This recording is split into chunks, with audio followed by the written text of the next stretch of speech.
respecter ses engagements, puisque Sovog a investi suffisamment dans la collecte des ordures, mais Sovog aussi a suffisamment investi dans l'usine de traitement. Et jusqu'aujourd'hui, nous n'avons toujours pas un terrain viabilisé, accessible, et donc, comme vous dites, la question reste toujours posée de ce problème d'usine de traitement.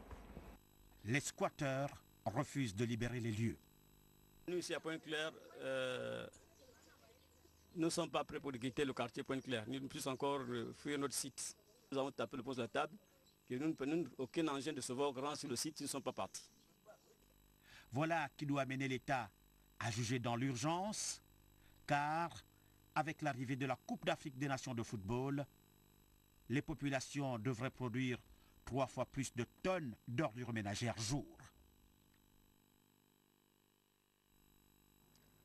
Dossier pétrole à présent, le ciel s'éclaircit petit à petit sur la Sogara. Après une période sombre, la société gabonaise de raffinage a retrouvé une bouffée d'air en 2010 grâce à une production de plusieurs milliers de tonnes. L'on s'attend cette année à une relance de l'activité pétrolière. Des précisions avec Patrick Simangoy et Chrisley Mayinda.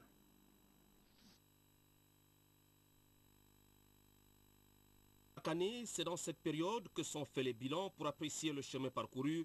À la société gabonaise de raffinage, 2010 a été une année charnière entre un passé douloureux causé par une situation financière désastreuse et un futur moins incertain avec la décision de l'État gabonais et des actionnaires de sauver la Sogara qui accusait 82 milliards de dettes envers l'État et une faible production de 550 000 tonnes an. Aujourd'hui, la société se porte mieux. 2010 a enregistré une production au-dessus de 900 000 tonnes an, jamais atteint depuis la création de l'entreprise. Nous disons que les Gabonais peuvent être fiers de cet outil, mais il faudrait aussi que nous nous assurions de sa pérennité. C'est-à-dire que, et là nous intégrons le message dans le cadre de l'industrie du raffinage au Gabon. Comme je disais, cette industrie ne passe pas forcément par la Sogara, mais il faudrait, pour des raisons de sécurisation de nos approvisionnements, pour des raisons de sécurité de notre économie, il faudrait que nous soyons maîtres de cet outil industriel qu'est la raffinerie et qui permet au Gabon de se développer de façon harmonieuse. Ce résultat positif, réalisé après 4 années de lourds déficits, procède d'une maîtrise des coûts de fonctionnement par la direction générale qui a su s'appuyer sur un personnel remotivé et performant. Voilà une société, une entreprise qui est gabonaise, pas au niveau de son capital, mais au niveau du personnel, qui est performante et qui montre que les Gabonais sont capables, n'est-ce pas, d'être performants dans des secteurs d'activité aussi compliqués que celui du raffinage. Entre autres défis que Sogara entend relever, la fiabilisation de l'outil de production, l'augmentation de la production à 3 millions de tonnes an et l'amélioration de la qualité de gasoil, sans oublier l'approvisionnement régulier du pays en produits pétroliers. Bon à savoir, société anonyme au capital d'1,2 milliard, Sogara est soutenue par un groupe d'actionnaires dont l'État gabonais qui détient 25% d'actions derrière Total, 43,84%. Activité au ministère des Affaires étrangères, monsieur le directeur exécutif de l'ONU-SIDA, qui se trouve dans notre capitale depuis 48 heures, il a eu des échanges avec le ministre des Affaires étrangères, Paul Tungui. De son côté, le nouveau coordonnateur du bureau sous-régional de la FAO pour l'Afrique centrale a présenté au chef de la diplomatie gabonaise les lettres de cabinet qu'il accrédite au Gabon. Le condensé de toutes ces rencontres avec Patrick Onjian du service presse des Affaires étrangères et Patrick Simangoy. Le sempiternel problème de la pandémie du sida et de ses ravages n'en finit pas de préoccuper la communauté internationale. Les Nations Unies pensent plus que jamais à la coordination des efforts entre les États et les organismes spécialisés. C'est dans cet esprit que le directeur exécutif de l'ONU-SIDA est à Libreville. Michel Sidibé a fait le choix du Gabon parce qu'en juin prochain, notre pays assurera à nouveau la présidence du Conseil de sécurité des Nations Unies. Pour le directeur exécutif de l'organisme onusien, Il serait bon que le Gabon, qui a choisi ce thème pour sa présidence, exhorte les nations à adopter une résolution qui renforce la riposte face au sida. Mieux que cette résolution permette un meilleur accompagnement social des personnes vivant avec le sida, des orphelins du sida et un accès universel à la prévention.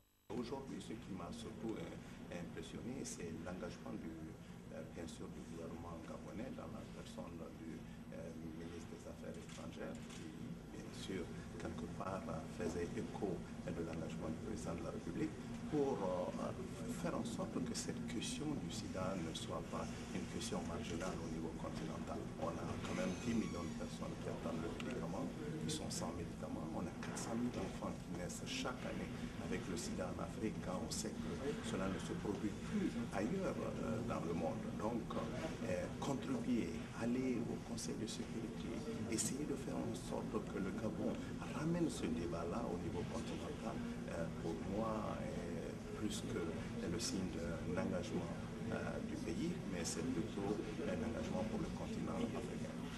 Le nouveau coordonnateur du bureau sous-régional de la FAO pour l'Afrique centrale a pour sa part, conformément aux usages diplomatiques, présenté les lettres de cabinet qui lui donnent mandat de travailler au Gabon. Lamourdia Tiombiano a dit au ministre gabonais des Affaires étrangères, Excellence Paul Tungui, qui le recevait en deuxième heure, qu'il entendait œuvrer pour la réussite du programme de sécurité alimentaire du gouvernement qu'il a examiné et trouvé très ambitieux. Du côté du ministère de la Santé, la transmission du sida de mère à l'enfant a été évoquée aujourd'hui à Libreville au cours de l'entretien que le ministre de la Santé a eu avec le directeur exécutif de l'ONU-SIDA. L'essentiel de ces échanges avec Paulin Siaki. C'est un entretien somme toute enrichissant qui a permis à Flavien Nzengenjundu et le directeur exécutif de l'ONU-SIDA de faire un tour d'horizon complet sur la coopération entre cet organisme onusien et le gouvernement de la République. Lorsqu'on prend un traitement et qu'on n'arrive plus à avoir accès à des médicaments de meilleure qualité et à avoir des générations nouvelles de traitements, on constate qu'il y a des problèmes au niveau des reins, des problèmes du foie, des problèmes au niveau cardiaque, la démence, une corrélation plus importante avec les cancers. La dernière étude qui est sortie la semaine dernière par les chercheurs allemands démontre très clairement une recrudescence des cancers chez les personnes qui ont été sur des traitements sans passer à des molécules plus sophistiquées. Le ministre de la Santé a saisi cette occasion pour réitérer au directeur exécutif de l'ONU-SIDA l'engagement réel du gouvernement à combattre le VIH-SIDA pour atteindre des objectifs du millénaire d'ici 2015. Toujours en rapport avec le sida, le ministère du Tourisme invite les structures hôtelières à vulgariser l'usage des préservatifs. L'essentiel de ce reportage avec Edgar Nzembi-Doukaga.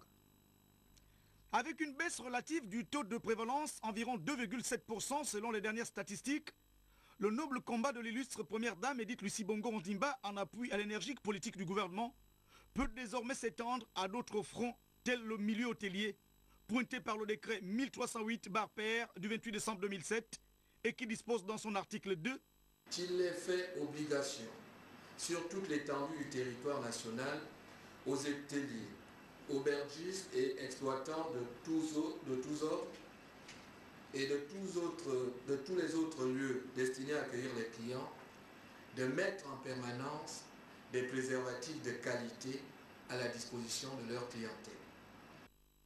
L'introduction de cette croisade en milieu hôtelier est un déterminant appui pour les autorités en charge de la lutte contre le sida. Les hôtels, les auberges étant aujourd'hui les lieux, je peux dire, de prédilection en matière de débats sexuels qui concourent à la propagation du virus, le président de la République ainsi que le gouvernement a pensé utile d'adopter ce décret. La Direction générale de lutte contre le sida vient également de proposer au gouvernement un projet intitulé Cannes sans sida, dont l'un des objectifs est de rendre les préservatifs disponibles dans toutes les chambres d'hôtel du. Les adeptes de la pudeur pourraient y voir une forme d'incitation à la propension au sexe, mais les ravages du sida dans notre société sont tels que tout tabou pourrait y être vu comme une conspiration humaine. Volet politique à présent, l'Alliance pour le changement et la restauration face à la presse ce matin au siège de l'Union du peuple gabonais, l'UPG, à Libreville. La biométrie ainsi que les négociations pouvoir et l'UPG ont constitué l'essentiel de cette conférence de presse. Pierre Mamoudou au micro de notre ami Jean-Raoul Badinga-Badinga. Nous sommes des partenaires. Si on signe un jour, mais si quelque chose ne va pas, on le dit. Pour garder notre spécificité. Le programme, c'est-à-dire les hommes, c'est-à-dire aussi la philosophie. Voilà ce sur quoi on négocie. Si tout ceci trouve un point d'entente, où on va mettre les équipes en place, effectivement, chacun va avoir des responsabilités que nous avons négociées. Maintenant, quand vous dites que qu'est-ce que vous allez faire? Est-ce qu'on va vers une réforme institutionnelle, ainsi de suite? Mais nous allons faire comme les partenaires. C'est-à-dire que si un problème se pose à quelque niveau que ce soit, nous allons discuter. Nous allons proposer des solutions qui verront le jour si nous sommes tous d'accord. Donc, je ne vois pas pourquoi vous voulez figer les choses ou alors n'avoir que des choses qui sont telles que les institutions, ainsi de suite. Mais il y a tout à faire. Le pays a besoin des cadres de l'opposition. Nous ne sommes pas des Gabonais entièrement à part, puisque nous avons une idée, haute idée pour le Gabon. Et si on apporte notre façon de voir les choses, Saint-Exupéry a dit « Loin de me ressembler, tu m'enrichis ». Alors à partir de ce moment-là, si nous apportons notre pierre, nous pensons que nous enrichissons le débat, que nous enrichissons les propositions pour le pays. Du côté du Parti démocratique gabonais, on parle du bilan d'étape de la tournée du Parti démocratique gabonais dans la province de l'Estuaire. La rencontre était présidée par le membre du comité permanent du bureau politique, Paul Biyoromba. C'est le membre du comité permanent du bureau politique, M. Paul Biyogemba, qui a tenu à réunir autour de lui les membres du bureau politique PDG originaires de l'Estuaire. 5 points à l'ordre du jour, parmi lesquels la célébration en différé de la fête du parti, le plan d'activité pour le reste de l'année et bien sûr le bilan de la tournée du bureau politique dans l'Estuaire qui a d'ailleurs constitué le premier point évoqué. Les militantes et les militants croient au parti, croient à la politique de l'émergence du président Ali Bongo Ondimba. Ils y croient fermement, c'est un bon point de départ parce que si on ne croit pas à quelque chose, on a du mal à suivre. Donc puisqu'ils y croient, ils vont non seulement suivre, mais faire suivre. Ça veut dire qu'ils vont travailler à faire en sorte que les rangs du parti s'agrandissent davantage.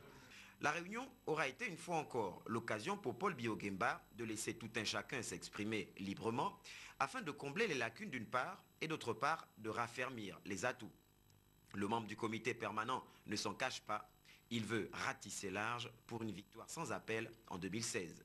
En 2016, notre président, nous souhaitons ardemment qu'il se représente en 2016 et au cours de ce scrutin, qu'il soit élu de manière véritable, notable. Nous, je le dis très franchement, pour moi, en 2016, je souhaite que le président de la République, Ali Bongo Ondimba, soit élu avec au moins 51%. Raison pour laquelle, d'entrée de jeu, les propos liminaires du président de séance allaient dans le sens de galvaniser les troupes qui, plus que jamais, doivent se mettre en tête que cette année est une année de compétition politique où le spectacle n'est plus de mise, contrairement à l'action. Le spectacle, c'est bien, mais avoir des élus, des députés, des sénateurs, des maires, des élus locaux, des présidents de conseils départementaux, c'est ça. Donc j'ai donc demandé aux membres du bureau politique d'Espèce d'avoir désormais une culture de résultat. La rencontre a duré plus de 4 heures d'horloge. Compte rendu